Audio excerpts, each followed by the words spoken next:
have a space heater on. Does that count? Yeah, move the space heater closer to the computer and it won't freeze anymore. Okay, the problem is I don't actually think that's the problem. Computers freeze when they're too cold, right? I mean, like, technically, but not in the same way, like, not in the computer freeze way. They freeze in the same way that literally everything freezes. So hold on, I am trying so hard to get Audacity to open now. Have you tried dumping it in antifreeze? This is insane. I have not. I've considered getting a bucket of, like, hot water to throw, you know, like how people do over their windshields? Yeah. And, like, it works great a few times until you crack your windshield. Yeah, I've considered doing that with my computer, too. You know, I figured if it works once or twice, it's great. Yeah. I mean, ultimately, like, it's tale as old as time. I need a new computer, and I know that. Yeah. I just don't have the money. Welcome to why these episodes don't get finished quicker. Oh, I mean, yeah, that's accurate, too, isn't it? I kind of forgot that, like, you have, it, like, totally freezes up on you when you're editing, right? If I edit anything that's, like, over an hour, it freezes when I'm editing. If I edit anything under an hour, it's not too bad, but it still kind of does. But, like, if it's over an hour, then, like, the freeze can be, like, 5 minutes. Oh my god, that's unreal. Hi, I'm Chris. And I'm Jeff, and welcome to the Sound Judgment Podcast, where every episode we'll be discussing all of the important musical topics, from reviews to which member of Motley Crue is the most vile. I'm gonna judge the officials. I'm gonna judge all the judges. It's gonna take you people years to recover from all my opinions. I apologize. I am still having sinus issues, so I am gonna try and keep my coughing to a minimal. We're gonna do the best we can. I've eaten probably somewhere around 60 cough drops a day, it feels like. I finally have an appointment scheduled with an ENT. Nice. But it's not until March. You might just be better by then. I'm trying so hard to find someone who can get me in sooner. I'm going to talk to my PCP and see if they can, you know, refer me and help me get in somewhere sooner. So someone can shove a camera up my nose and see what's going on. So, well, that's always healthy. I mean, unlike us, I think by a year from now, our listeners that don't exist will be used to us always being sick.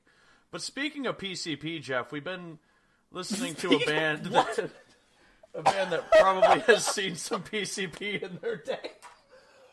That was the worst transition I think you could have ever possibly done. Holy hell. No, Chris, actually. Okay, you know what? I'm going to let that segue go. But can I tell you what my planned segue was if you didn't have something better? Go ahead, because I don't. I was gonna say, no, that was better than anything I got, but it was just one of those, like, if we were trailing off in nowhere and not getting on topic, I was going to ask you, hey, Chris, what are you drinking right now? Chris, well, that's a pretty good one. I want you to guess what I'm drinking right now. You ready? I want you to listen to this. No, wait. We gotta open the Faygo together. I just did.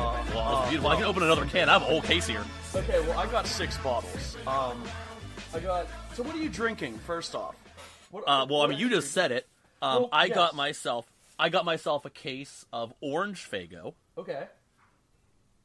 So I have a bottle of orange. Maybe that's where I'll start. But I also got the root beer, the cream soda, and the red pop because that's what was available in the 1 liter bottles. Ah, okay. See, I literally just bought I got a case of cans. I'd like to apologize to both Mr. Violent and Dope. Our choices are limited out here. We're not from Detroit.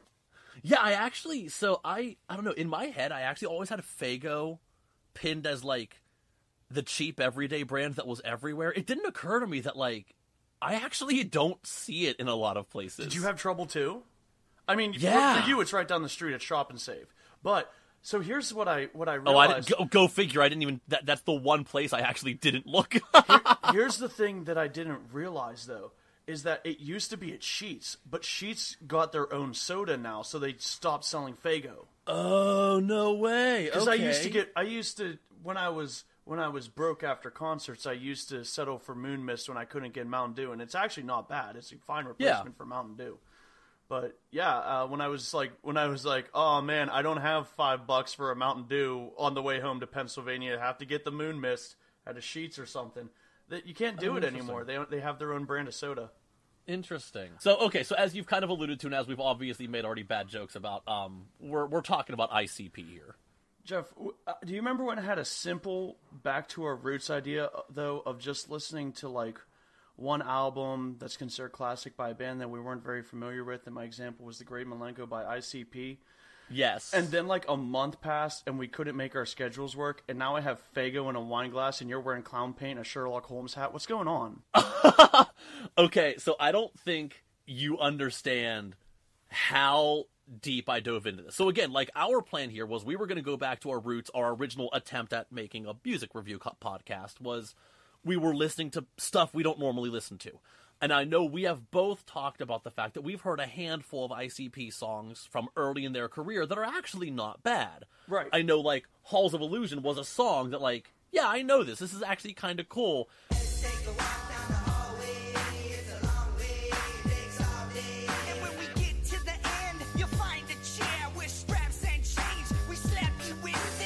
But I never really gave them a shot outside of that because I can't get around just how genuinely awful a lot of everything else they've ever done is. Right. That was my thought.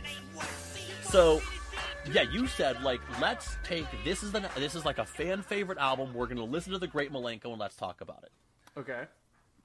So fast forward to I'm listening to this album, and then the next thing I know, I am on the Juggalo subreddit. I joined a Juggalo Discord server to ask people questions about this whole insane community and everything, because it took me maybe 10 minutes of research before I realized that this rabbit hole is a lot deeper than I thought it was going to be. In fact, oddly enough, I was listening to an unrelated podcast. I was listening to one of the many projects by John Green. He has a podcast called The Anthropocene Reviewed, and he was doing a little episode talking about the Indianapolis 500. But he had a quote that just really summed this up, and he says, "It's been my experience that almost everything easy to mock turns out to be interesting if you pay closer attention." And holy hell, was that accurate jumping into this ICP pool. I did a lot more than just listen to one album. Did you do any other listening, or was it mostly digging into the culture? It was, honestly, I did a lot of digging into the culture and just, like, talking to people, because I just wanted to know a little bit about it, because everyone's talking about how, like, this really is a group of people who treat themselves like a family, and I thought that was really interesting in and of itself. And, like, more so than I think any other fan base from what everyone was saying, and I wanted to see it. Right. So I did do a lot of listening. So you got us our tickets for next year's gathering of the Juggalos. We'll get to that. We'll talk about that in a little bit. So, talking to a guy, I'm not going to, like, dox anybody here. I'm not going to give any usernames here, but I'm just gonna call him, like, my Juggalo, my Juggalo dad. Do we have a Juggalo screen name we can have for him? Does he have, like...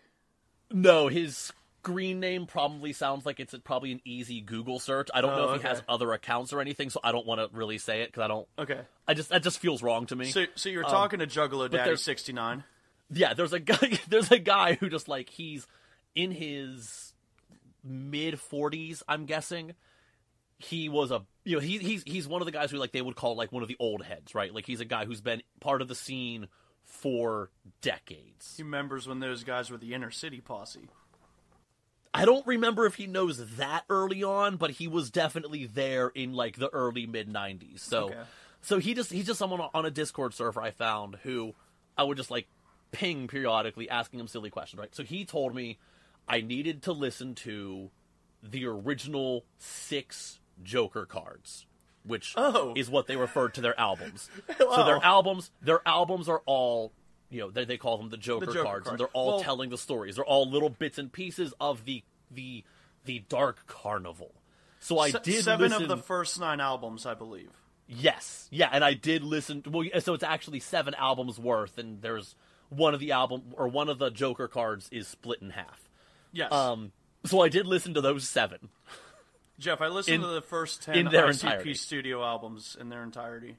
Yeah, I'll say. So I listened to those 7, and then a handful of select songs outside of that I would keep going back and forth into. So, well, I don't know about you. I think probably I could condense my thoughts on the music somewhat quickly. I actually was going to save that for the end, because so can I. Okay. Do you want to get it out of the way, or do you want to save it for the end?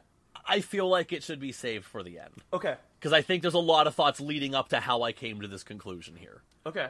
Because there's a lot of stuff going on in the world here.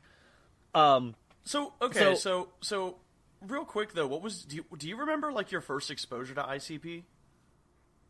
Like the first time that you heard about them or anything? Yes. Very, very much so, actually. I remember it very specifically. Okay.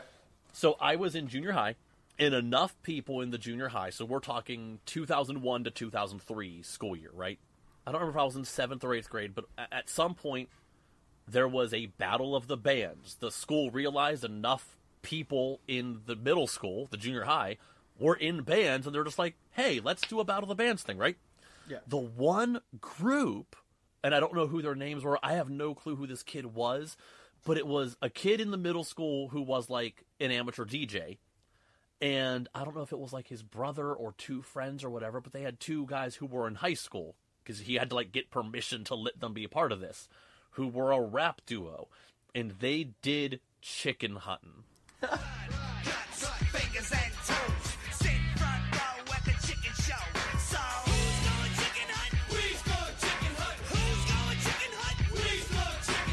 And I was furious at how unbearably fucking stupid this song is. Like, 12 or 13-year-old me could not believe the fact that this is a song that somebody wrote, and yet somebody also deemed worth covering. I think I felt the same way about them in high school. I remember the first time I heard about them, it was in that... Do you remember in 2000, it was somewhat covered...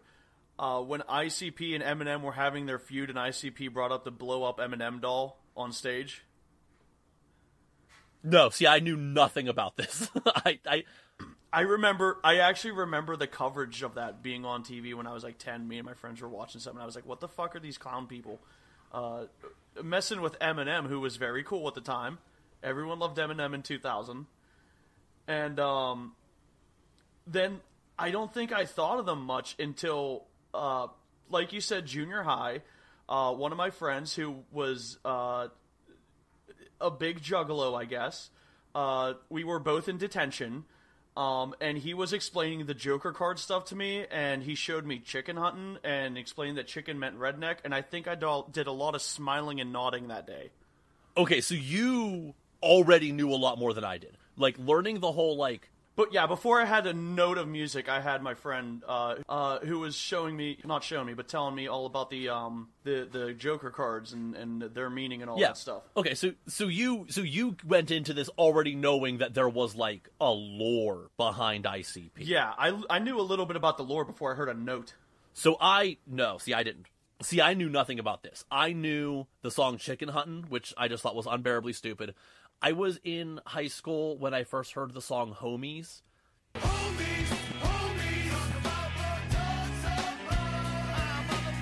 Where I was like, this is not the worst thing I've ever heard, but it's not a song I ever put on myself.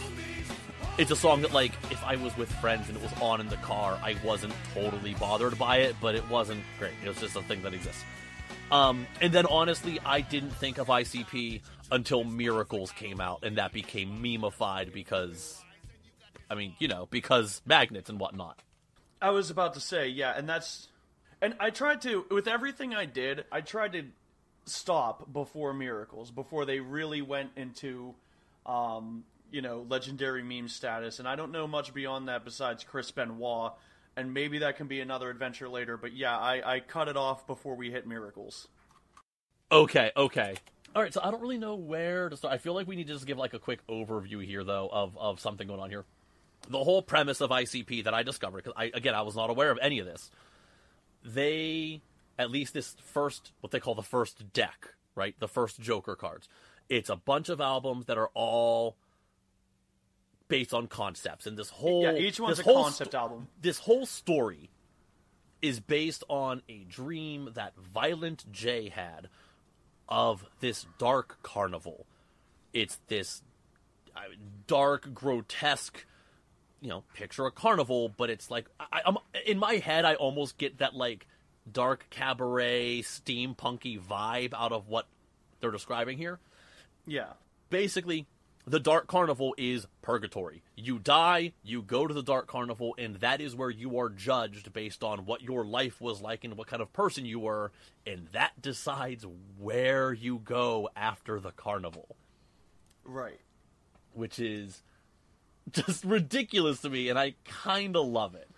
So, and it changing their name to ICP, they actually, before that, like I said, they were the Inner City Posse, and yes. when he had this dream, they found a way to, because they were kicking around other ideas they could use the initials ICP for, because at the time, they were basically just doing whatever NWA was doing.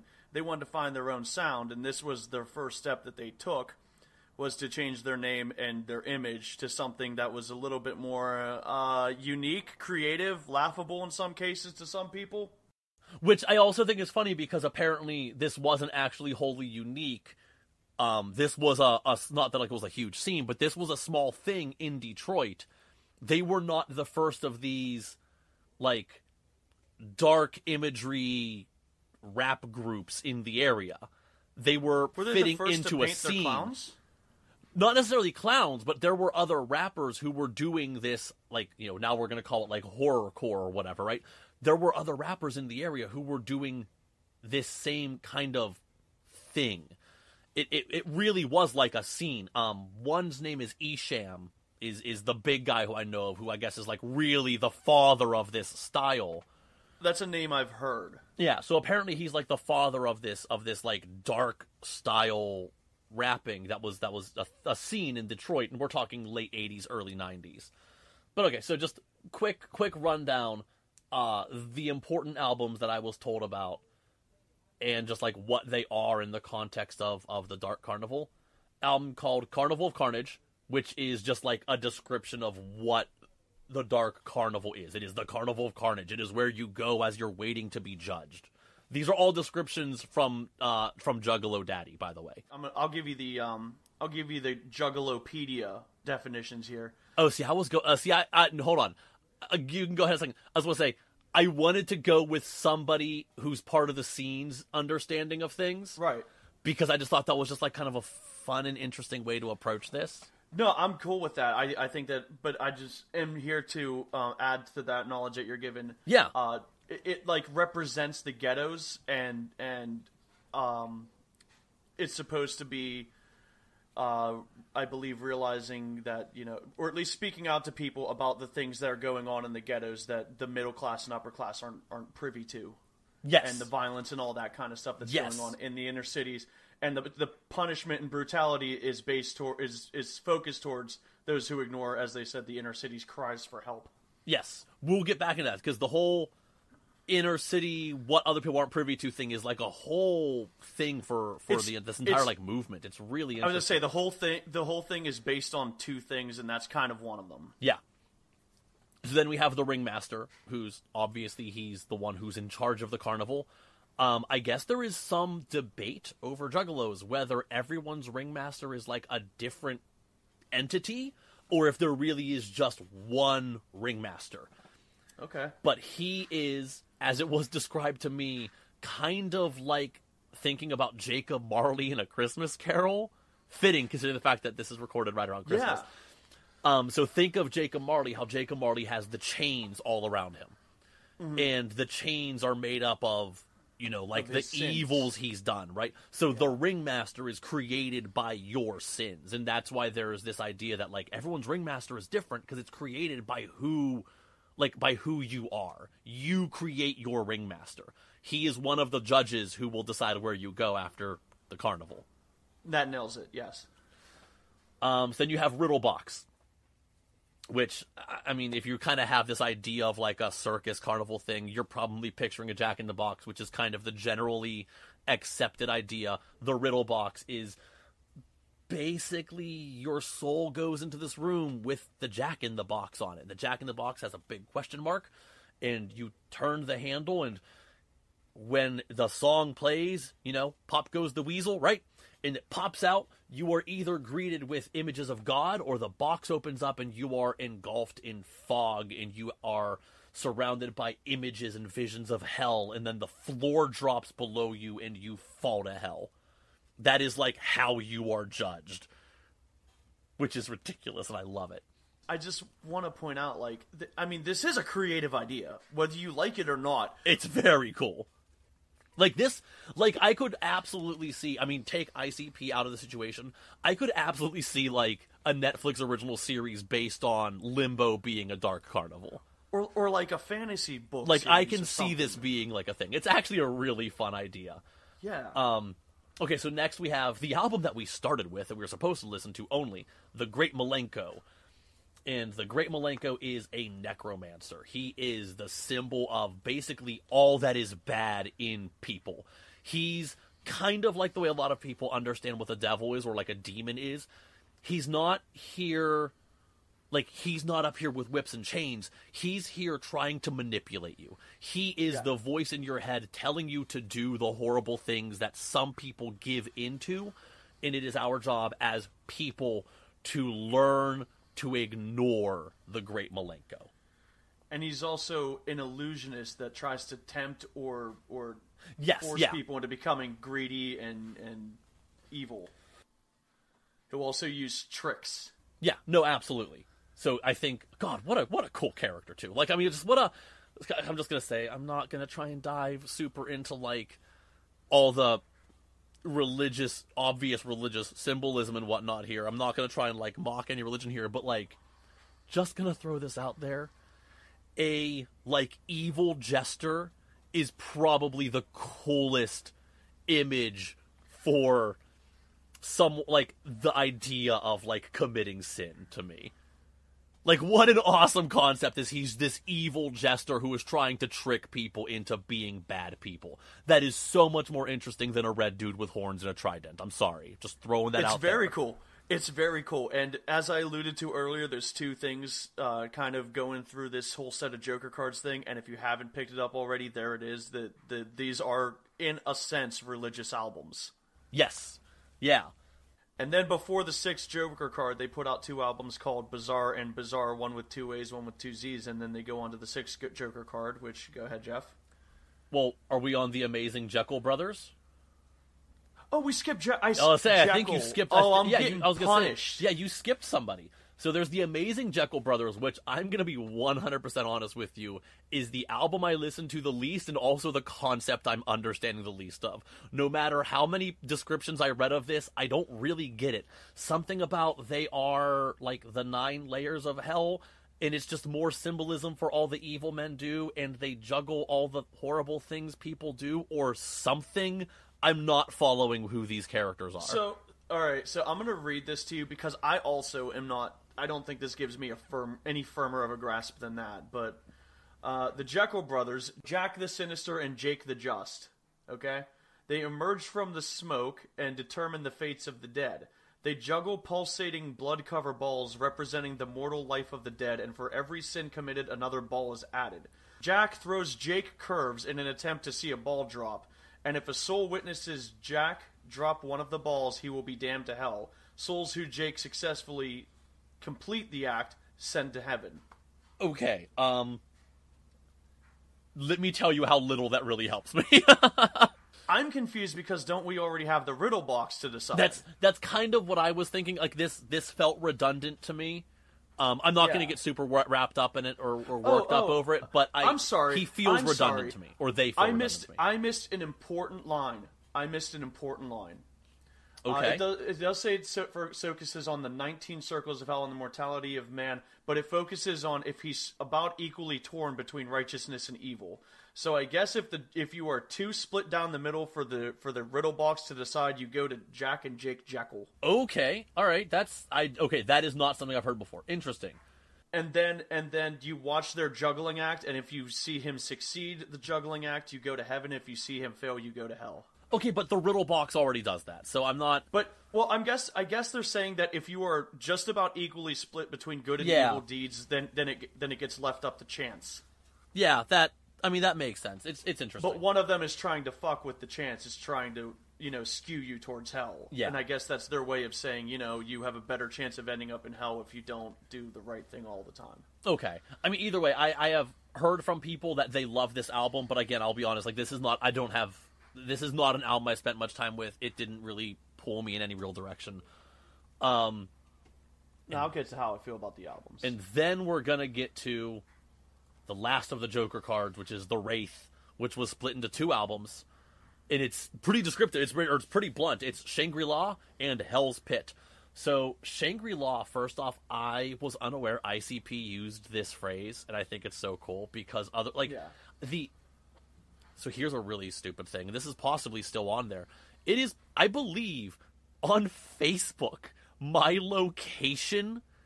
I don't know if I've ever fixed it, because for the longest time I had it set to Shangri-La, which is a city in Alabama.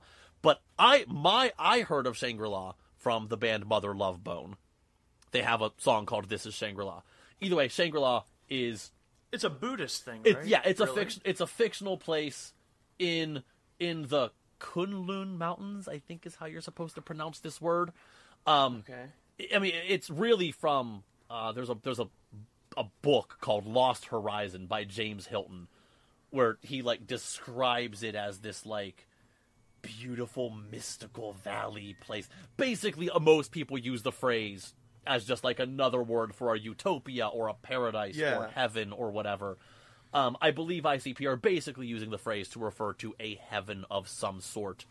And then Hell's Pit is obviously...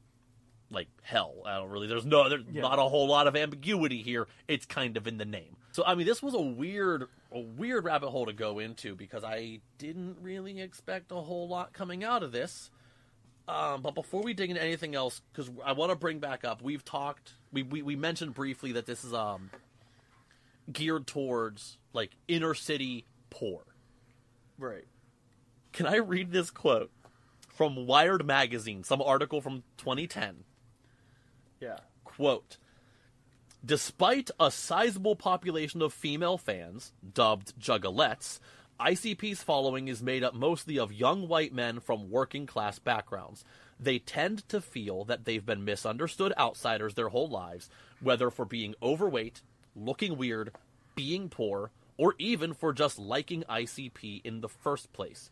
It's a world where man boobs are on proud display, where long hairs and pink hairs mingle, where nobody makes fun of the fat kid toweling off. What? What? This was such a good description until he started talking about man boobs. But genuinely, I kind of liked the description of just this really does seem to be, and again, more than any artist's fan base I've ever seen, this is a community. I mean, it really is. It's really impressive. It's very interesting the way the writer of that went on to say that this is a community where everyone is treated, with some level of respect, and then goes on to just absolutely diss the fans. Right? Just absolutely prove the band's point. Realistically, basically shit on poor people who can't afford to look any better. Yeah, I loved the irony in that. But it really does seem to be a community of people who feel disenfranchised without being a group of people who are typically understood to be disenfranchised. It is predominantly white. But it's the white people who are not getting the privilege of being white people.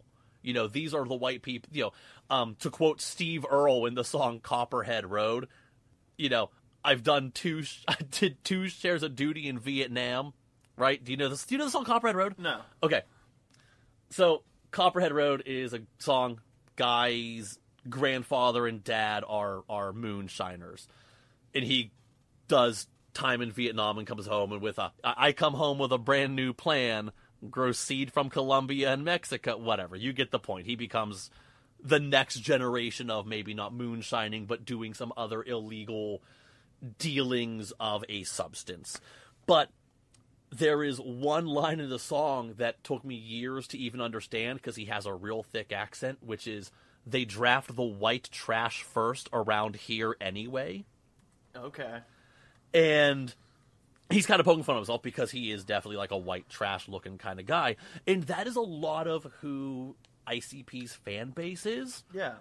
These are not people who are benefiting from being white. These are the disenfranchised, poor inner city white guys. And to that note, not just poor and white, but poor inner city, because they have a lot of anti-racist messages.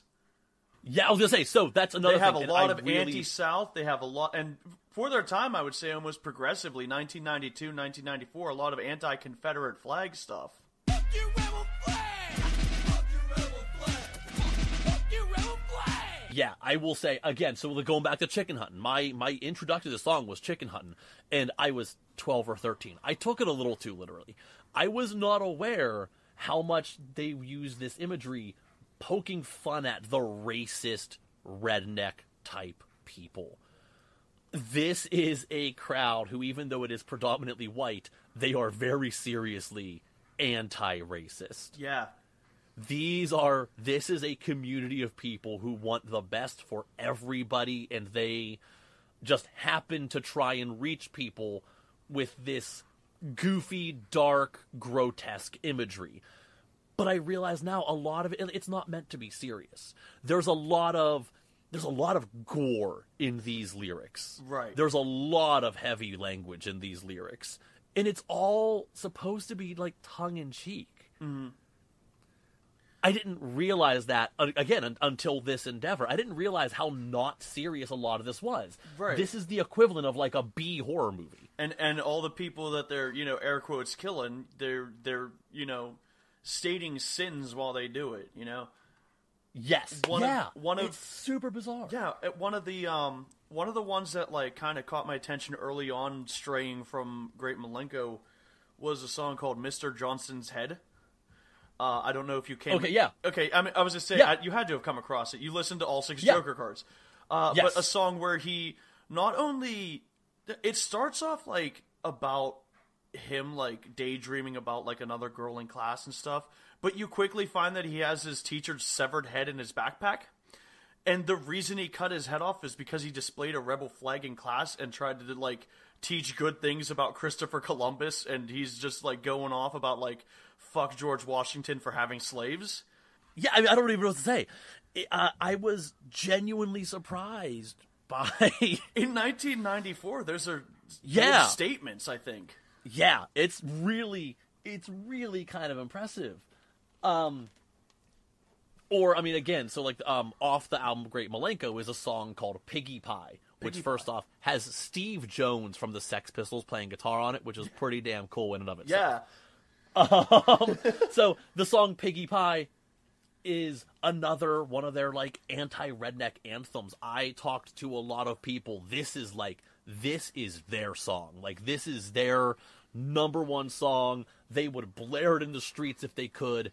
And I've talked to a handful of people who every time they hear this song, they're like, oh yeah, this reminds me of like my father who I haven't spoken to in 15 years. Like, I left my family because he was this kind of person. Okay. And this is the song. It's like, holy shit, I was not expecting any serious emotions to come out of a song called Piggy Pie. Like, I was not prepared. I was not ready. I don't think either of us were ready for the undertaking that we embarked on. No, I was expecting this to be pure stupidity. No. Yeah, I'll tell you what. I mean, I just felt like I kept learning something every time I would look up something, I would learn something else and the whole would just go deeper. Yeah, I really did. So, I mean, we're obviously not able to dig into literally everything because, again, I mean, we planned on doing this recording like 6 weeks ago or whatever. There's way too much to cover, but I do think we should. Would you like to actually dive into the music a little bit now? But honestly, I think I can give most of the music kind of one overarching review.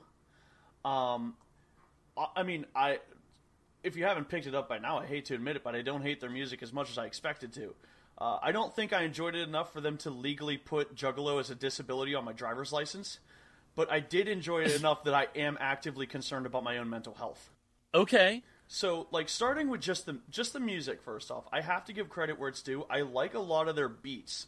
The first 2 albums are a little bit too 90s rap for me, but once they start like putting in some horrorcore and some metal and other influences on the 3rd album, Riddle Box.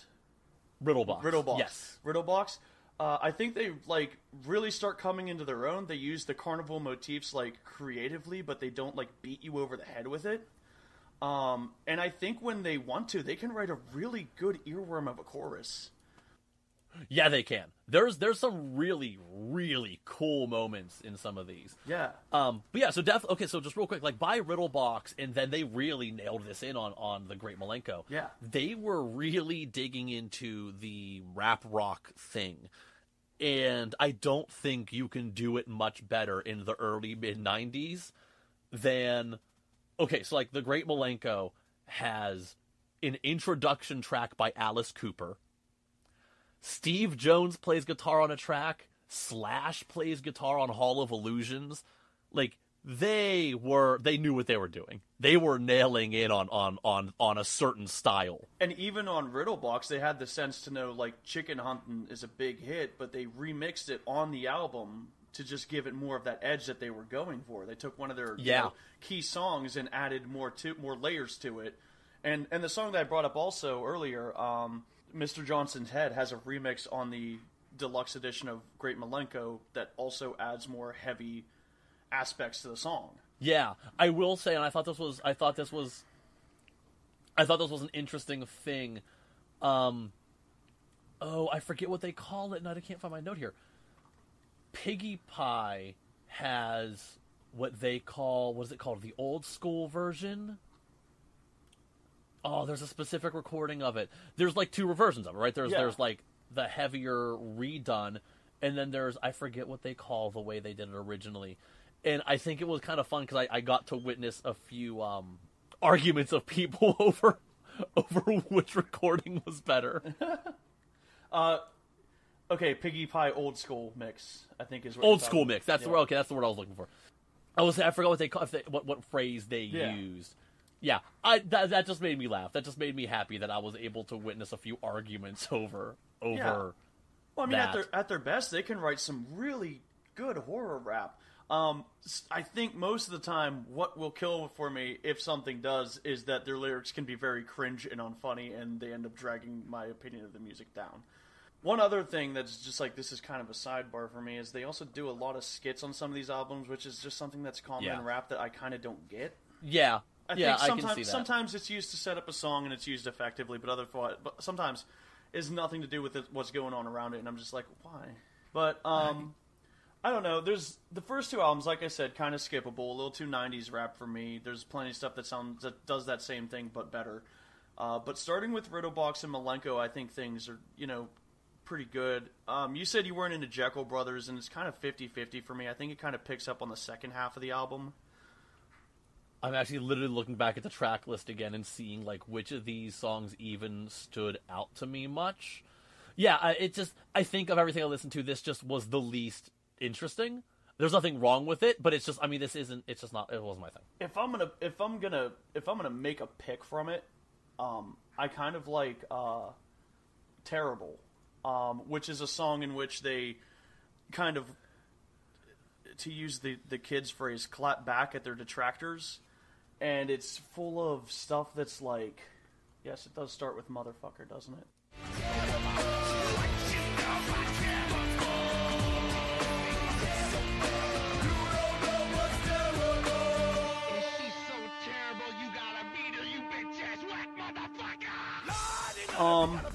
But other than that, they talk about like all the things that are going on in the world, and you're calling their music terrible. They bring up Nancy Kerrigan at the time. They bring up Michael Jackson. They bring up O.J. Simpson, and everyone's talking about that while Oklahoma's being bombed, and you don't have anything better than to like call us like everything that's going on everything wrong with what's going on in the world, and then. On the second verse, like Shaggy 2 Dope goes on to say, the whole world was crying when Kurt Cobain went bang. When Eazy-E died, it wasn't no thing. Rapper dies of AIDS, but you hardly mention. Rocker blows his face off and he becomes a legend. And then he goes on to say, maybe I should do that shit so Jay can get paid. Not gonna lie, that's a pretty brilliant statement, actually. Yeah. I appreciate how much they're just like, they did not care. They were not afraid to just call shit out. Yeah. So that was a song that when I really like honed in on the lyrics, I was like, man, I respect this one if nothing else on this album. I don't know. Did you? How much did you read into like early in their career?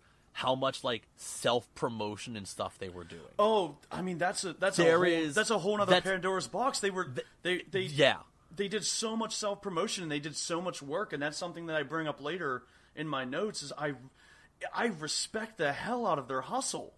Yeah, everything that they did, they didn't. They did. I mean, they've done so much outside of music, and they haven't half-assed any of it. Yeah, so I'm just gonna like sum up like the way they started off. So like we're talking late '80s, early '90s. So like there weren't internet boards or anything you could do. They were hanging posters basically, right? Yeah. And then they got enough money to buy a van so they could hang more banners and posters up in a wider area. And like this is like these guys were just like no. We're gonna do this and we're gonna like this is our job. Here we go.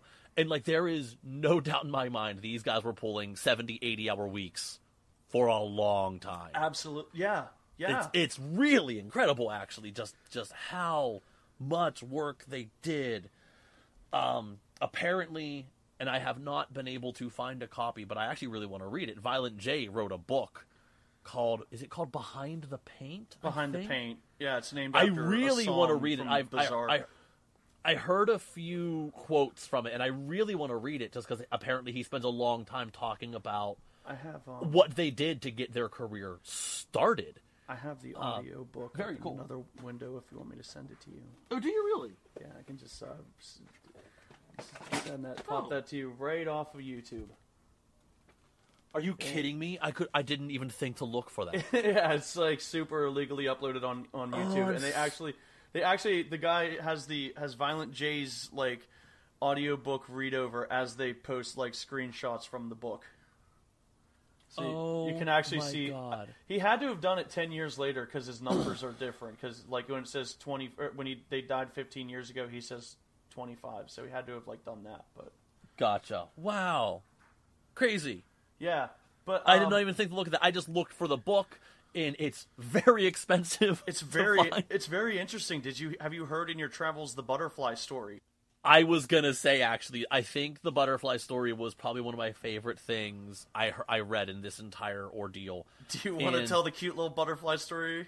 So when little Violent J was probably less violent because he was a child, he and his brother captured a butterfly in a jar, as children who have yards do, right? And they just wanted to, like, keep it, and they're going to keep it overnight and then set it free the next day. And then he woke up the next morning, and it was dead. And I guess every album now, in, like, the liner notes, is dedicated to the butterfly. And they reference the butterfly frequently. Well, and he said that that morning when he and his brother saw it, they, like, made a pact that, like, to never hurt anything for selfish reasons again. Because they realized that they just killed something just because they thought it was kind of pretty. Yeah. I love that. Oh my God, I love that. While we're talking about Violent J being a cool person, correct me if I'm wrong, is he not the one who did a video with his daughter basically saying, like, yeah, my daughter's a furry and here's why I support her?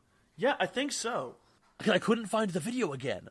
Because naturally, looking up Violent J furry was finding a lot of other stuff. That's not what I was looking for. Violent J from ICP supports his furry daughter. There it is, yeah. From the Fader in 2018. I was saying it was only a handful of years ago. Mm-hmm. And that I just remember seeing that and thinking, like, all right, their music sucks, but like he's a cool dude apparently, at least. I can appreciate that. Can we acknowledge that he named his daughter Ruby Bruce Lee? Oh my God, I didn't even think of that. But okay, yeah, he sounds like a cool guy. Yeah, he genuinely does, and I appreciate a lot of what appreciate a lot of that. I also really appreciate the time when one of the parent groups tried to brand them as a gang, so they marched on Washington. Okay, do you remember that? Fun story. The FBI released. I mean, the document is something like 230 pages long about the Insane Clown Posse being a gang. Now, here's the thing. Even this document acknowledges the fact that only between, I think it's 7 and 15% of people who deem themselves, who like describe themselves as juggalos, are considered to be in this gang. Like, even the FBI acknowledges there's essentially two groups of people who refer to themselves as juggalos. There's the community juggalos, and then there's people who use the imagery but are other, like, they're basically gang members who happen to enjoy the music. Okay. And they use the hatchet man symbol and shit like that. But even in these papers, it is acknowledged that this is not most people who are ICP fans. Do you think that well, I guess there really is a gang then in that case, but yes. Do you think part of that also goes back to, like, I guess back in the inner city posse days, they actually, like, rolled with a gang? There was some gang affiliation, yes. Okay. I think, my understanding, I think it really comes down to the fact that there were some pretty legitimate crimes that were done by people who left ICP-related symbolism. Okay. You know, like, they would leave, like, a hatchet man symbol or something like that at the scene, doing actual legitimate crimes. Well, you kill a guy, you want to leave him a copy of Great Malenko so they know what's coming up. Yeah, exactly. Like, you gotta let him know that he might not make it to Shangri-La. Yeah. You gotta let him know what he missed out on. I don't know, just go back to the music for a second. Yeah. Yeah. So after that came Bazaar and Bazaar and Shangri-La, and I would say those two albums have some of my favorite songs, but are overall the worst for me. Okay. And Hell's Pit, shout out to that album for, like, bringing my interest back, because it's consistently front to back one of my favorites. Wait, Hell's Pit is one of your favorites? Is that what you just said? Yeah, Hell's Pit is one of my favorites. Okay. I can see that. Any, like, what stands out? Like, what's a standout track to you? How the hell am I supposed to go to heaven when In My Room is so damn good? But she only exists in the dark of my room. I can't ignore you. In my room. Do anything for you, lady. I do adore you. In my room. Tap, tap, on my ass. I can't ignore you. In my room. Do anything for you, lady. I do adore you. In my room. Tap, tap, on my ass. I try to smile a lot, but I'm always front. But I do love a ghost, and at least that's something. She don't talk much. When she do, it gets cold. Usually we just lay there when we hold each other. We're lovers. Well said. But, okay, so Shangri-La, I mean, just doesn't... I really appreciate that the last song in Shangri-La is called Thy Unveiling, and it's basically them saying all of this shit represented Christianity and, like, literal God and Satan, and honestly, if that disappoints you, we don't give a shit, because it doesn't change any of the shit we wrote or said, because that's what it's been about all along. I super respect that. Having said that, most of the rest of the album... Oh, okay.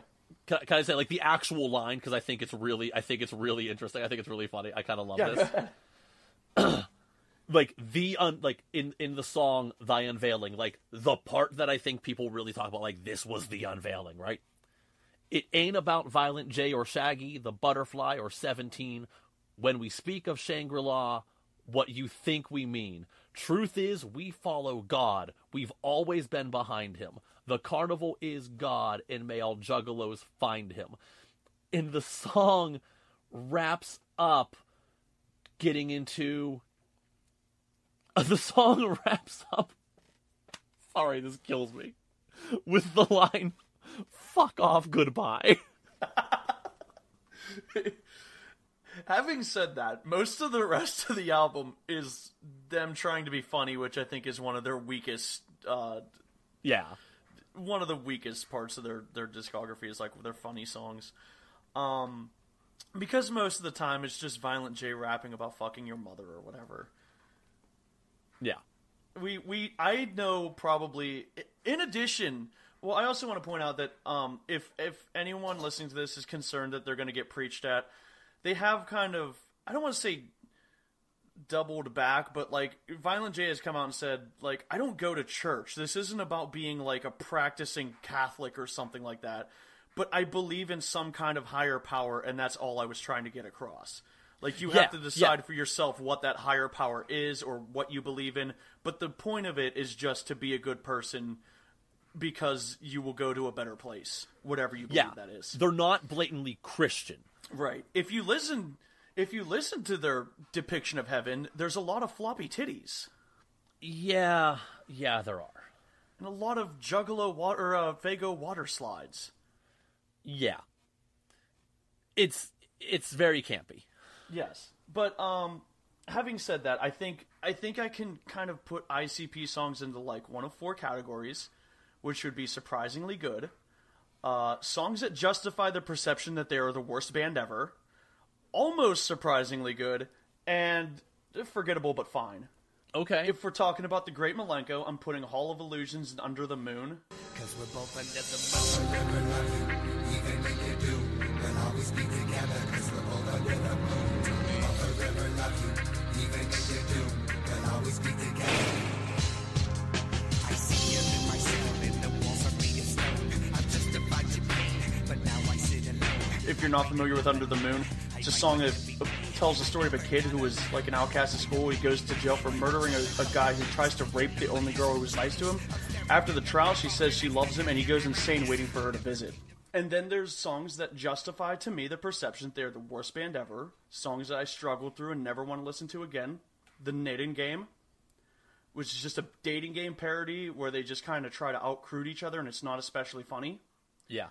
Almost surprisingly good, which would be, I kind of referenced it, but passed me by, where I like the beat, I like the chorus, I like that it adds the depth. It's a song where Violent J is depicting, or maybe it's Shaggy.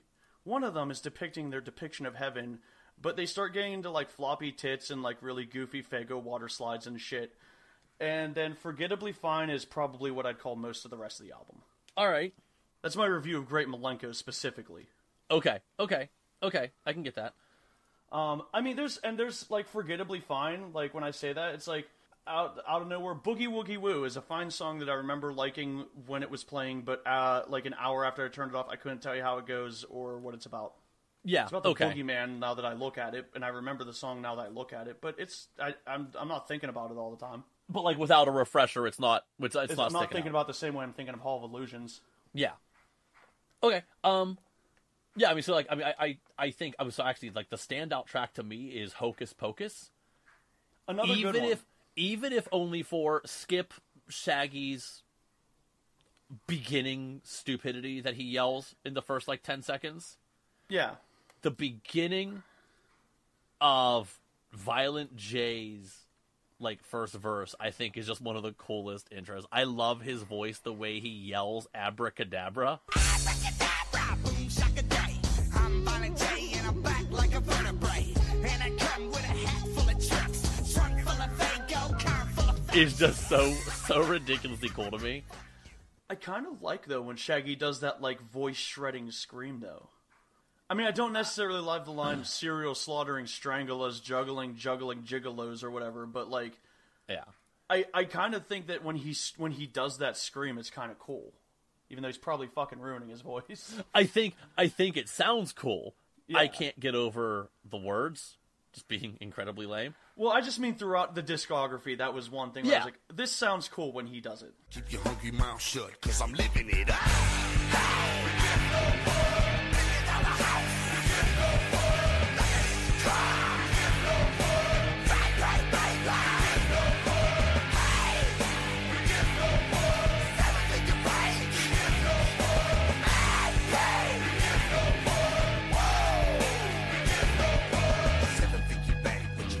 Yeah, it does. It absolutely does.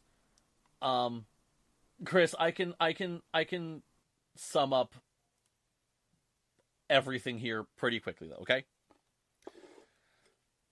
The rabbit hole that is ICP is very deep, and despite my time talking to people who have been part of this community for a long time, I feel like I have barely even scratched the surface. I have also gotten to go back in Discord servers and read conversations of just people and how much these people genuinely are trying to help each other and how much they are trying to help other people. I read Reddit posts of people starting, like, raising money to buy Christmas gifts for people who don't have money to buy gifts for their kids. This genuinely is such a cool community of people who are disenfranchised for whatever other reason, and they found a common ground in goofy, campy music and imagery, and it means something to them, and they're all together. And Chris, the music is fucking awful. You're not a fan? It's so fucking bad. With a few exceptions. It is unbearable. Okay. It is so tacky. It is, like, to use the kids' words, it is so cringe. Yeah. It is I believe I've used that word several times by now. It is embarrassing, with very few exceptions. Even the songs that I mostly like have parts that just make me want to, like, rip my ears off. It is agree with that. So horrible.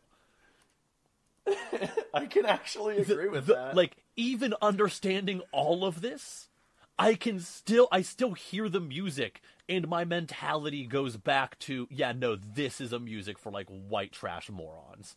And then, like, I have to remind myself about how awesome the community of people is, because it is unbearable. Those are my thoughts. I will probably never listen to any of this again, aside from maybe the songs Hocus Pocus, and, like, the Hall of Illusion was cool. Yeah. And I will probably never listen to anything else. What about Tilt-A-Whirl? Did you like Tilt-A-Whirl? Hey, you go, sir, have a seat. You got the taste, this ride is neat. Tell you now the ride is fast. Might want me to hold your cash. We gonna spin until your soul leaves your body dead and cold. Tilt your whirly, spraying blood all over the neighborhood.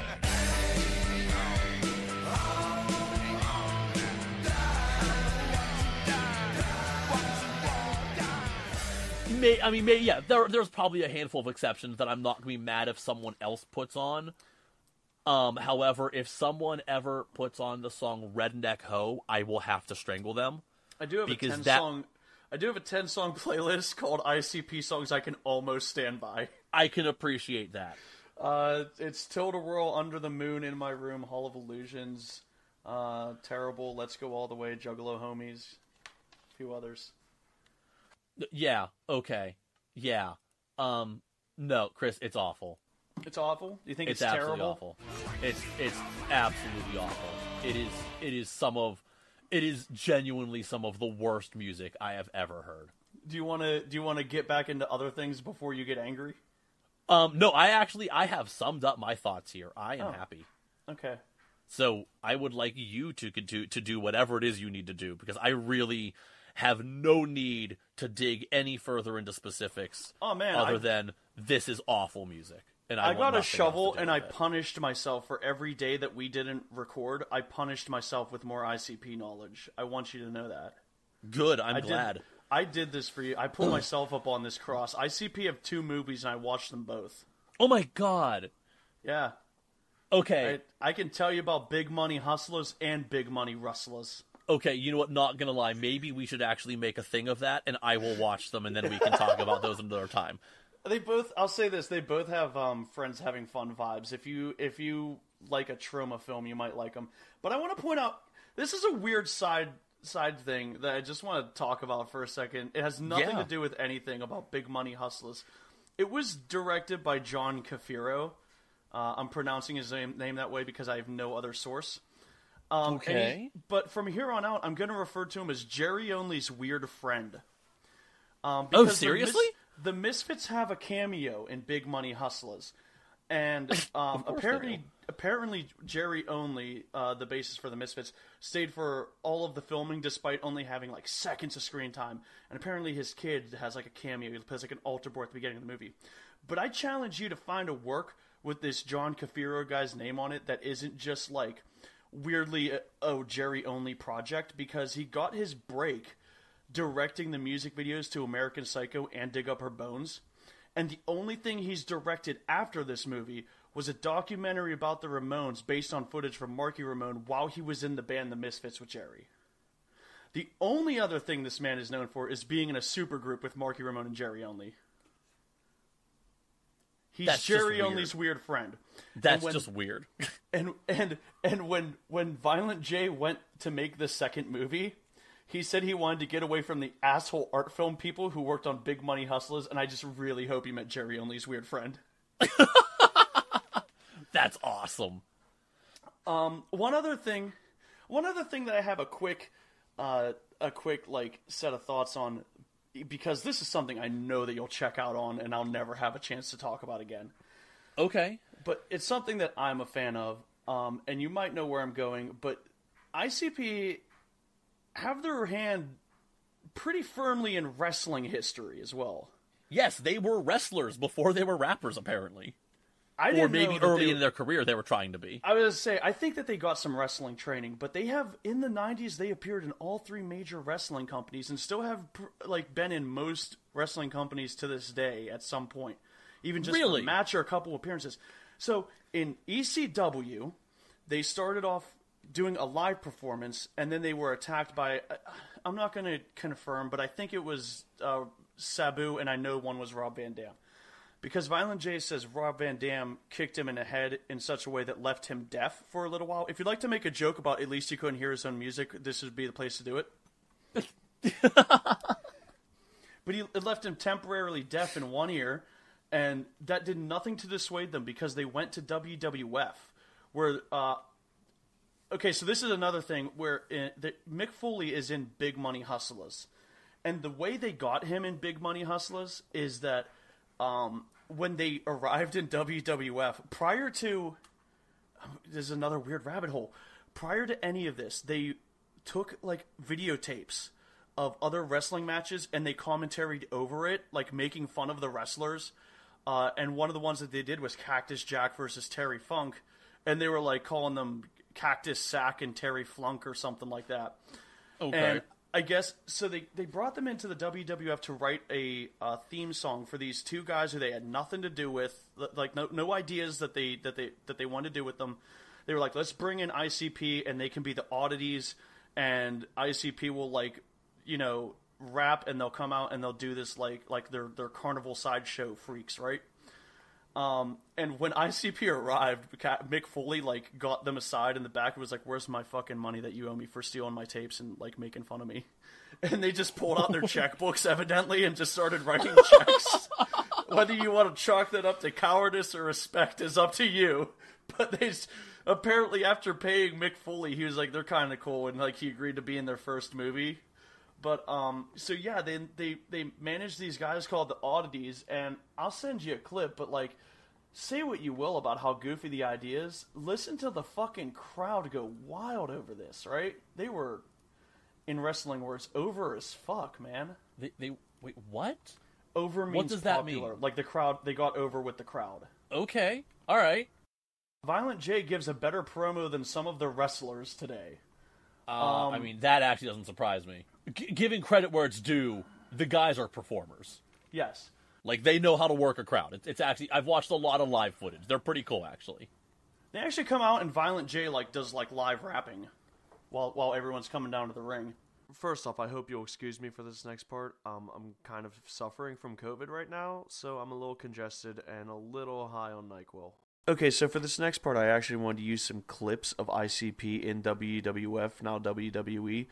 But they are not exactly friendly towards people who use their footage, so I have to try to make transformative wrestling content. So what I'm going to do is I'm going to put a little clip of me dancing in a Macho Man Randy Savage mask down in the corner, and hope that offsets copyright. So the first thing is I wanted to show a little bit of Violent J cutting a promo, and it's nothing fancy, but honestly, I do think it's better than a lot of promos that I've seen. I'll tell you something, alright? Shoot. I ain't no wrestler. Shaggy here, he ain't no wrestler. Insane Clown Posse, we don't know nothing about wrestling, you understand? But we've been finding out real quick that it gets rough around here in the WWF, even for multi-platinum international superstar status like me and Shaggy Shags. But about the DOA, I don't know nothing about Harleys and bikes like that, but I used to have a Huffy, and I'll gladly pull it out and ride it up and down your back if I have to. Now these are the oddities, and we're gonna do our thing tonight. Stay down with the clown and stay down with the oddities, baby. Yeah. The oddity. I mean, come on, he could have gone out there and completely McGillicuddied. And starting this moment from now, from this moment on, this will be the moment, starting now, of the genesis of McGillicuddy. Alright, Can we hear from the winner now, please? Hit the buzzer. I mean, he could have just gone out there and yelled shit like Scott Steiner does. You know, they say all men are created equal, but you look at me and you look at Small Joe, and you can see that statement is not true. I'm a genetic freak, and I'm not normal. So you got a 25% at best at beating me. Anyway, just watch their entrance, listen to the crowd, and look at how good they are at working an audience.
Violent J gives a better promo than some of the wrestlers today. I mean, that actually doesn't surprise me. Giving credit where it's due, the guys are performers. Yes. Like, they know how to work a crowd. It's actually, I've watched a lot of live footage. They're pretty cool, actually. They actually come out and Violent J does live rapping while everyone's coming down to the ring. Welcome back once again to Transformative Wrestling Content, where this time we will be taking a look at ICP in WCW. Here's a little clip of them coming down to the ring. They once again wrote their own song, but it's not as good this time. What's up to me? I would never dare you. If it was up to me, I would rather spare you.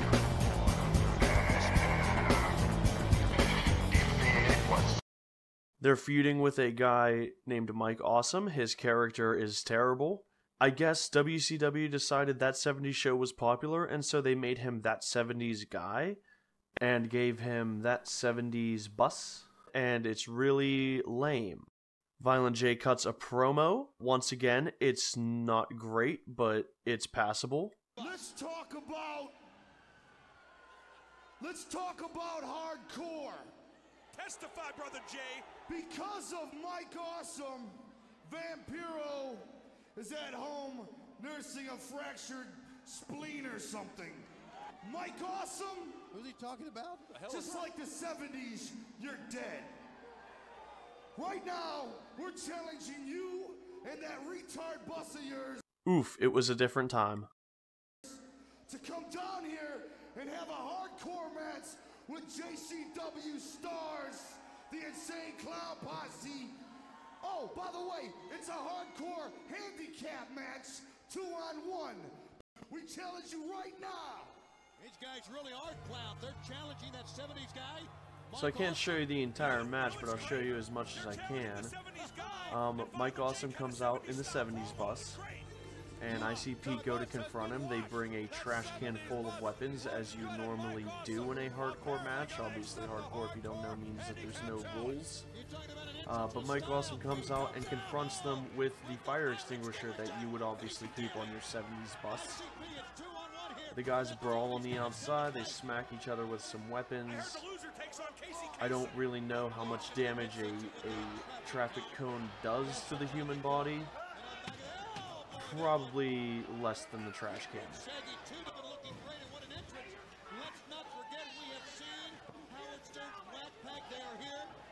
After a couple minutes of being heckled by the crowd and beating on Mike Awesome, Shaggy takes Mike Awesome to the top of the 70s bus while Jay sets up the table. But Mike takes over control, he puts Jay through the table.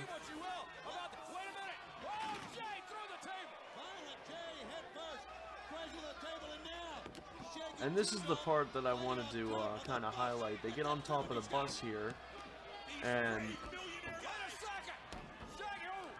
Shaggy goes like he's going to throw him off the top of the bus, but Mike gets the awesome bomb, which is like a running power bomb. He does this awesome bomb, and then you're going to see Shaggy keeps sliding and takes a hard fall. Looks like a rough landing there. It kind of looks to me like Mike Awesome gets off the bus really quickly to go check on Shaggy when he goes and makes that pinfall. But yeah, that's actually the last match that ICP had in WCW. In summary, it was about 2 minutes, it wasn't very good, and Shaggy looked like he got hurt. Oh, there he goes. That's a rough landing. Oof. Yeah. Ooh. Damn. Anyways, after this, they tried to get involved in like some. They actually were in a couple wrestling video games too, but they tried to get involved in the conventions and like the indie stuff, and they pretty much got booed out of everything ever since that. But man, I gotta give him credit. He was not afraid to take that power bomb off the bus roof. Nope, he just fell off a bus. That looks like a bad time. Unfortunately, they also, like I think I brought it up before, they have their own wrestling league, and it's kind of known for being the shitty kind of thing that produces people who are not well trained and hurt their opponents and just kind of smash glass over each other. So it's another one of those things where it's like, man, y'all put out a lot of shit, but like there was this moment where like I can see that y'all had some passion and you could have really like, I don't know, done some really cool shit, you know? Yeah. And really the only other thing that I have notes on is, have you looked into any of the infomercials for Gathering of the Juggalos? No. Because, as I'm sure you know, the Gathering of Juggalos is ICP's yearly festival. They've done it like every year since 2000, aside from 2020 for obvious reasons. And I kind of love the idea of just like this big festival, and they'd have music, and they have wrestling, and there's free cheeseburgers, and there's Faygo. Everyone loves Faygo. Wait, there's free cheeseburgers? Apparently, every year, one of the days, there's like a free barbecue day. That's cool. Like a free cookout day. They just hand out free cheeseburgers and drinks. I'm assuming because they know that like their fans are inner city people who like paid $200 to get to this festival or whatever. And they probably don't have a whole lot of money left over to spend at it. So that might be something that they decided was a consideration when they were making it. But cool. apparently they just have like a free cookout day. But every year they also do an infomercial with it, and they range from like 20 minutes to over an hour. And there have been years where before we go to MDF, me and our all the group who goes. Yeah. We just hang out the night before and laugh at the infomercials. Oh my god. Because they're done in a very... So one of my favorites is the 2012 one. And they chose a zombie theme that year. And it's very AVGN level of like shooting Spirit Halloween zombies against a green screen, right? Oh my god, okay. And the motif is like, this is the only place you're safe from the zombies who...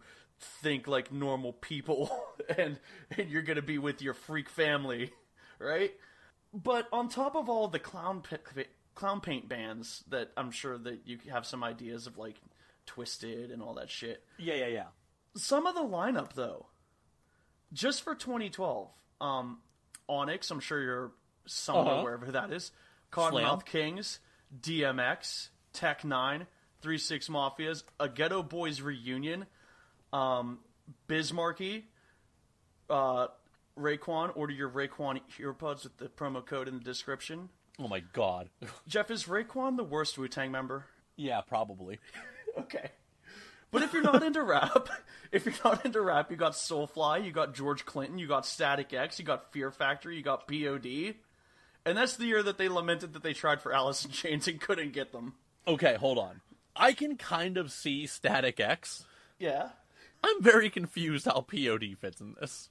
The Christian themes, clearly. Yeah, but I think the difference is the Gathering of the Juggalos crowd is like, if you flash me, I'll give you weed. Whereas the POD guys are like actual Christians. Jeff, there was a comedy stage. Cheech and Chong were on it. Jamie Kennedy. You might not like Bobcat Goldthwait, but he's a name. He is a name. I hate him, but he's a name. Ric Flair hosted the Saturday stage. If you're a wrestling fan, Bobby Lashley was there. The original Rock and Roll Express, which I think is another one because... So, as I alluded to, or kind of, ICP are incredibly divisive in wrestling, and the guy who, like, managed Rock and Roll Express during their prime would not go because he fucking despises ICP. If you want to hear old man yells at clouds about ICPs, about how good the old days were, Jim Cornette's great. They're a bunch of fucking jack-off pricks. To be fair, when it comes to wrestling, he has a lot of good points about how modern stuff's, like, gonna kill people. But he's very old man yells at clouds, and I kind of love him sometimes. Yeah. Isn't he the one that went on the rant about... Mark Madden. I bought him a Wendy's, and I bought him a Wendy's, him and the 4 horses he rode in on can go fuck themselves or whatever it was. Yeah. Yeah, all right. Yeah, he has a very creative way of insulting people that he doesn't like. And I gotta lie, even this year, 2022... Green Jelly, Steel Panther at KRS-One, Onyx again. I'd probably see Mushroom Head and Sir Mix-a-Lot. Let's be real. Yeah, that's actually kind of cool. Yeah. So, and I mean, again, it comes down to it. They seem like decent people, and I think I'm about wrapping up. But the main thing that I want to come back to, I had to send out apology texts after this, Jeff. I had friends who wanted me to go see ICP with them, and I refused. And now, like... I'd probably at least do it out of friendship. Yeah. All right, I can see that. But unfortunately, they are not touring right now. And that is because Violent J has disclosed that he has some health issues. Yeah, I heard that he has some back problems. Well, he has atrial fibrillation. Ooh, okay, wow. Yeah, he is actually very not well, and he like cannot commit to a big touring schedule. So I think he's just doing like festival things. Good on him for calling it as it is and not killing himself doing it. So damn, if ICP were to ever roll through, I would probably go see them just out of respect at this point. But I do want to say that we wish Violent J the best.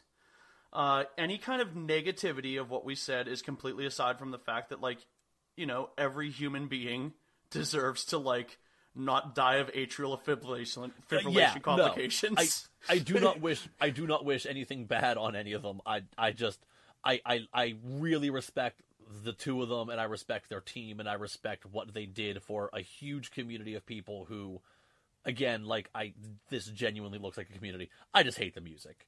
And that's fine. That's just personal preference by this. That's just you know, differences of agreement on art. But I did see a very interesting you know, interview where he was kind of, it was obviously more recent. He was looking a little skinny. He wasn't looking so great under, like, you could tell he was red-faced, but other than that, he looked like he was like losing weight. And, well, I don't want to say it like a bad thing. You can lose weight and, like, be healthy, but I'm assuming if he's also dealing with health issues, it might not be a great losing weight. It might be one of those, it's one of those times where, like, I hate, you have the stories of someone who's like, oh, you look great, you've lost weight, and it's like, yeah, I have cancer. You know what I mean? Yeah. Like, you don't want to compliment someone losing weight just to find out that they lost weight for very unhealthy reasons. I don't want to assume either way, but he looked like he was losing weight, and he's not healthy, and I hope that those things aren't related. I hope he's just, you know, but... I would hope he's losing weight in an attempt to be healthier to help himself. Right. But he made some sort of comment that, like, you know, we try to make all of our songs different enough that you can listen to one track and listen and think, you know, I fucking hate this, I never want to hear this band again, and then listen to the next track and kind of dig it. And I would say that, you know, they accomplished that well enough, in my opinion. I would say, like I said, you know, 1 or 2 songs on every album I probably liked. Okay, I can say, now mind you, I did not like enough of it to really say that personally, but I can say that they do a good job of creating some variety in their music, which I've said this a million times, I love when an artist that you enjoy releases a variety of music, because I love the conversation of, well, what era of their music do you like best? Yeah. You know, who was your favorite Deep Purple singer? Like, that kind of thing is one of my favorite music conversations to have with people who share the same interests. So I can appreciate that, and it is very true. I will give them that. I also like at the end of answering that question, he just gets very excited and just goes, "I fucking love music, man." That's the thing about ICP, man, is you might hear one song and think, man, I could never like those motherfuckers. But that's the thing about ICP is our songs, we try to make our songs so different from each other. Right. And so, we don't have any boundaries on what we'll do. Right. You know what I mean? We might put something really soft out, like Moments of Love by or something, really soft song. We'll do that shit. We love that shit. We might do acoustic. And we might do a metal-ass song with guitars. We might do a straight fucking death pop. It's pop, but it's death pop. We would do a death pop song, just straight up sounds like it's a pop record, Right. We do all that shit, man. We love it. Music is the fucking shit. I really appreciate that. So, Jeff, take us home. We've been going for over an hour. I think we've covered all the ICP that there is to cover right now. Yeah. Chris, you want to wrap up with what you've been listening to outside of ICP? Oh, God. What have I been Anything? listening to I don't outside know. of If ICP? not. The question is, what have I been listening to outside of ICP, Jeff? Isn't that the big question? I mean, yeah, it is. Isn't it? Isn't it, though? Are you going somewhere with this? What's happening? No, the question, the answer is I've been listening to so much ICP, I don't remember what else I've been listening to. Okay, great. All right. I put on Sheer Heart Attack the other day for a little while. That was pretty cool, but it's not been anything. I haven't been discovering anything because I'm too busy discovering ICP. Okay, gotcha. A little bit of John Prine. Oh, interesting. To cut through all the Juggalo bullshit. I gotta, fuck your rebel flag and your flag decal won't get you into heaven anymore. They're basically the same thing. But your flag decal won't get you into heaven anymore. They're already overcrowded from your dirty little war. Now yeah, all right. I can get that. I can get behind that. Just what's real funny, real quick, about John Prine is that because he passed away not super long ago. Yeah. And I remember when that happened. I remember I had that moment of I know who this is, but I cannot name a single song. I had that moment of just oh crap, I should probably I feel like this is something I should know. Did you investigate? I did. I'm not a big fan or anything, but it was just one of those weird moments of just oh crap, I feel bad for not knowing. I feel like I should have cared more about that. Actually, oddly enough, speaking of people who passed away, I found out not long ago that a singer named Robert Gordon passed away in October, and I had no idea. I just found out a couple weeks ago. Robert Gordon was a rockabilly singer. He sang with Link Ray, who you probably know. Yes. Guitar player? Okay. In fact, it's your fault I know it, but yes, I do. Yeah, okay. I figured you had to know who he was, either through me or through someone else, I'm sure. In the late 70s, they recorded a couple albums together. There's one literally just called Robert Gordon and with Link Ray, and one is called Fresh Fish Special, and they are both they're the pinnacle to me of Link Ray's playing, because it was he was big in the 50s when he was doing stuff like Rumble, right? Big influence on a lot of the early heavy metal and hard rock guys. But it's ultimately rockabilly, heavy surf influence music. He had his biker jackets and whatnot. The early tough guy music with his slick back, greasy hair and everything, right? But it took him 20 years to gain a lot of the speed in his playing, but he was still sloppy as shit. So it's really awesome because it is fast and it's a mess and it is just as gritty as early rock and roll could ever be. So, and then Robert Gordon actually did some early punk-ish stuff. He played in the band called Tough Darts. They were one of the early bands at CBGB back in the day. Actually not a big fan of Tough Darts. I like his rockabilly stuff a lot more. So I've been listening to a lot of Robert Gordon with Link Ray, and then obviously we're here nearing the end of, or we're in the middle of December. My life has mostly been Christmas music. Okay, going back to Robert Gordon with Link Ray, one song for the clip. Just give me a song title. To look up for the clip. I'm trying to spot too quickly. Well, you put me on a spot in a way of there's a couple different very distinctive styles. So I'm do I either want to say Red Hot or The Way I Walk? I don't really have a huge preference. He had two very distinctive styles of singing. Red Hot is Which one would you say displays the fast, shitty guitar playing better? I can actually send you fast, shitty guitar playing. If you want, there's a live recording that I could shoot to you that has my favorite Link Ray solo of all time. And him on vocals? Yes. So, that's actually not as good of audio quality as I thought it would be. Let's go with The Way I Walk. Okay. You can tell by the way I walk, I'm a woman's man, no time to talk.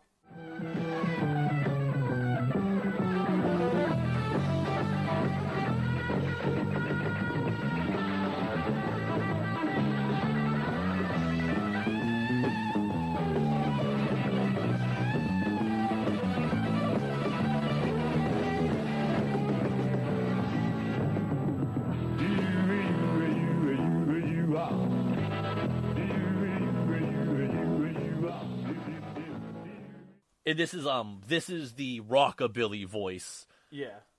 Robert Gordon also had a very good, early punk voice. I could see him being both Elvis and Danzig, Yeah, exactly. But okay. But just to give you a fun example, if you listen to this is not a live recording. This is obviously one of those pre-recorded live shows. But just listen to his voice is so funny because it's such an early punk sound. Okay.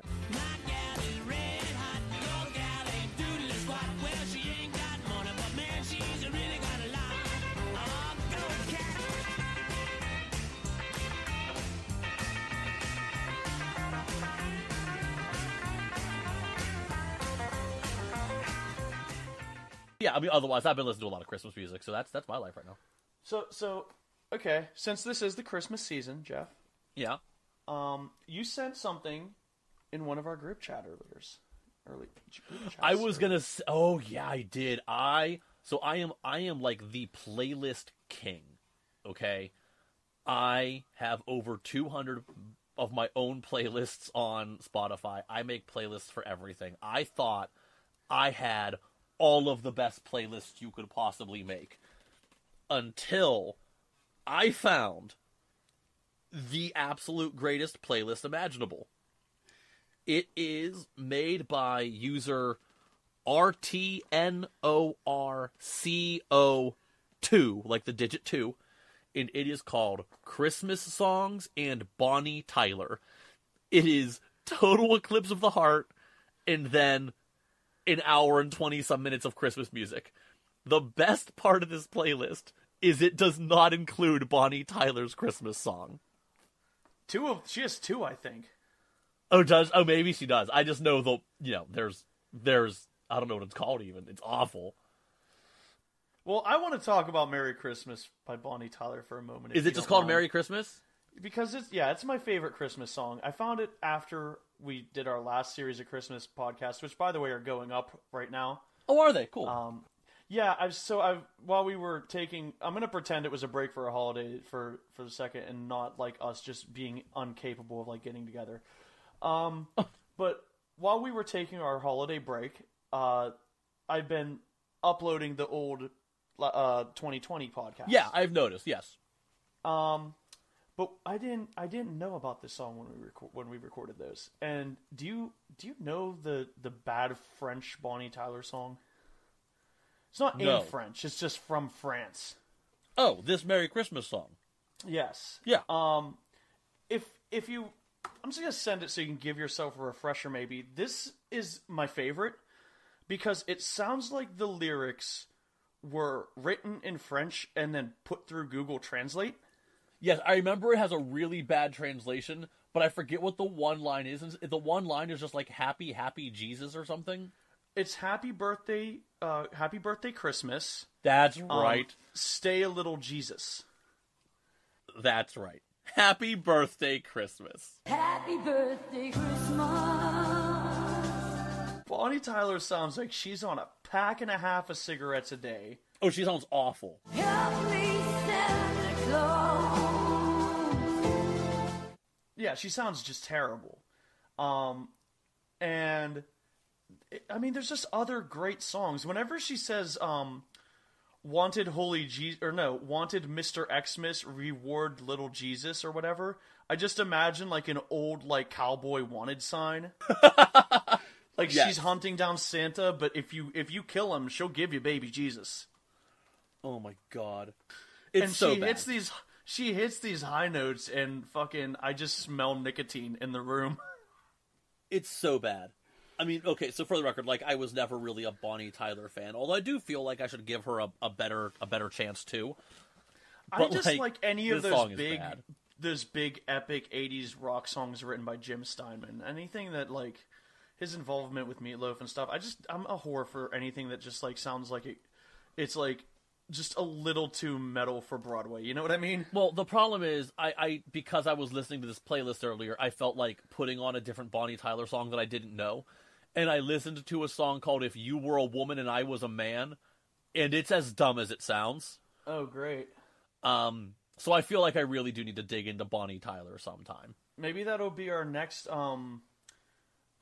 artist who we don't know very well, but we will listen to that with Total Eclipse in the Heart. I could give some listen to Bonnie Tyler. I'm not going to deep dive Bonnie Tyler, but I will genuinely listen to the album. I could give it a couple albums though.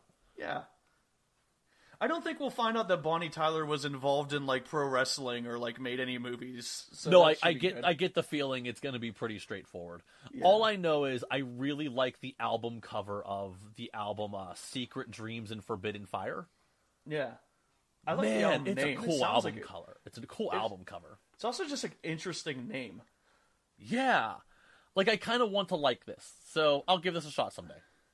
Okay, do you want to give the audience one Christmas song that you found since then that you would like to put on high? Like a new Christmas song? No, just any Christmas song that you don't remember talking, that maybe you didn't know about when we recorded 2 years ago.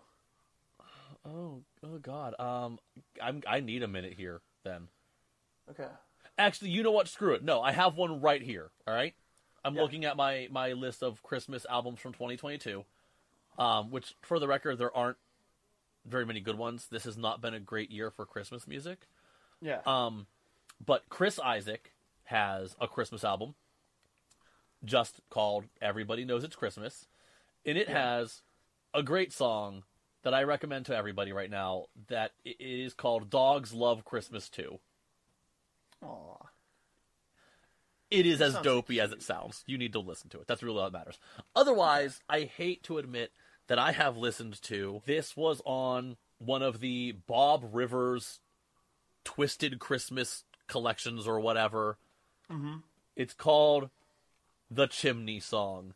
Do you know The Chimney Song as featured on Bob Rivers? I don't think so. There's something stuck up in the chimney, and I don't know what it is, and it's been there since last week. Oh. You get the point. It's a song about Santa being stuck and probably dying in someone's chimney. That's very depressing.